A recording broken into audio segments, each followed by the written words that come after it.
இருந்தாலும் ரொம்ப தப்பா பேசுறாரு.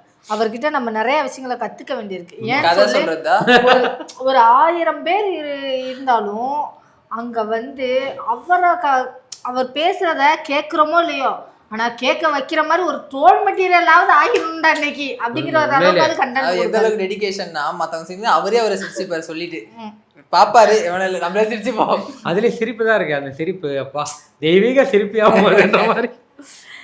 எனக்கு சசிகுமார் சிரிப்புக்கு அப்புறம் நம்ம அண்ணன் சிரிப்பு தான் வந்து ஃபேமஸ், வேற லெவல். எனக்கு அதெல்லாம் விட போயிட்டு காமராஜரை பற்றி பேசுகிறேன்னு சொல்லி ஆரம்பித்து, எனக்கு காமராஜர் விழாவில் வந்துட்டு உண்மை சொல்லணும்னா ஒரு ஸ்கூல் கல்லூரி நிகழ்ச்சியில் போயிட்டு எங்கேருந்து ரோசாப்பூ ஸ்டூடெண்ட்ஸ் கேட்டாங்களா, ஸ்டூடெண்ட்ஸ் வந்து எதிர்பார்த்தாங்களா ஒரு பாட்டு, இவங்களே எழுதி கொடுத்துருவானுங்க போல.